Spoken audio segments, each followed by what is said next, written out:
తెలంగాణ హైకోర్టుని మరోసారి ఆశ్రయించారు మాజీ సీఎం కేసీఆర్, మాజీ మంత్రి హరీష్ రావు. కాళేశ్వరం ప్రాజెక్టుపై ఎలాంటి విచారణ చేపట్టవద్దని వారు మళ్లీ మెన్షన్ చేయనున్నారు. ఇప్పటికీ కాళేశ్వరంపై ఘోష్ కమిషన్ పై హైకోర్టు మధ్యంతర ఉత్తర్వులు జారీ చేసింది. కమిషన్ ఆధారంగా చర్యలు తీసుకోవద్దని టీజీ హైకోర్టు స్పష్టం చేసింది.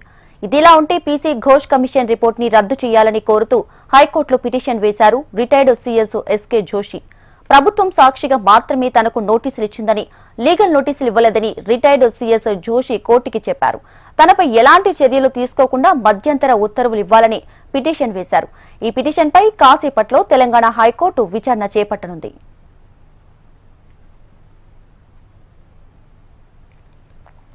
రైట్గా తెలంగాణ హైకోర్టుని మరోసారి ఆశ్రయించారు మాజీ సీఎం కేసీఆర్, మాజీ మంత్రి హరీష్ రావు. కాళేశ్వరం ప్రాజెక్టుపై ఎలాంటి విచారణ చేపట్టవద్దని కోరారు. సో దీనికి సంబంధించి పూర్తి సమాచారంతో హైదరాబాద్ బ్యూరో చీఫ్ రమణ సిద్ధంగా ఉన్నారు. రమణ, వీటికి అంటే ఆల్రెడీ పీసీ ఘోష్ సంబంధించిన కమిషన్ పైన అంటే దానిపై ఎలాంటి చర్యలు చేపట్టద్దు ఆ నివేదిక ఆధారంగా అంటూ ఆల్రెడీ హరీష్ రావు, కేసీఆర్ ఇద్దరు కూడా హైకోర్టును ఆశ్రయించారు. దానికి సంబంధించి ప్రస్తుతం స్టే కొనసాగుతుంది. ఆల్రెడీ హైకోర్టు నిన్ననే స్టే కూడా ఇచ్చింది.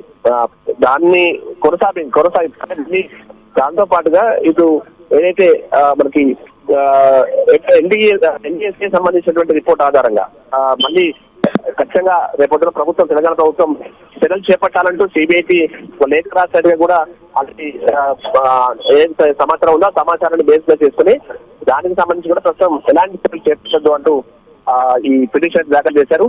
అది మరి దీనికి సంబంధించి మరి కాసేపట్లోనే విచారణ కొనసాగబోతోంది. అంటే ముఖ్యంగా పీసీ ఘోష్ కమిషన్ సంబంధించి మాత్రం దానిపై కేవలం అంటే ఆధారాలు లేకుండా అన్ని అబద్ధాలు, ఆరోపణలు చేస్తూ మొత్తం కమిషన్ నివేదిక కూడా తప్పు తరచుగా ఉన్నటువంటి ఆరోపణ హరీష్ రావు చేశారు. అయితే ఇప్పుడు మరి ఏదైతే ఇప్పుడు ప్రధానంగా ఈ ఎన్డీఎస్సీ రిపోర్ట్ బేస్ గా కూడా చేసేకి ప్రభుత్వానికి ఎలాంటి హక్కు ఉండదు అనేటువంటి కామెంట్ అయితే ప్రధానంగా కేసీఆర్ చేసే అవకాశం ఉంది. ఈరోజు కూడా మళ్ళీ వాదోపవాదం సాగబోతున్నాయి. విపక్షాల వాదన అయిన తర్వాత కోర్టు ఏం చెప్పబోతుంది, ఎందుకంటే ఆల్రెడీ నిన్నేదంటే స్టే ఇచ్చింది కాబట్టి ఆ కొనసాగింపు స్టేను అంటే దీనికి కూడా మధ్యంతర ఉత్తర్వులు ఇచ్చి స్టే ఇస్తారా, ఏం జరగబోతుందో చూడాల్సింది. మరి కాసేపట్లోనే విచారణ ప్రారంభం కాబోతుంది. Right Ramana, thank you.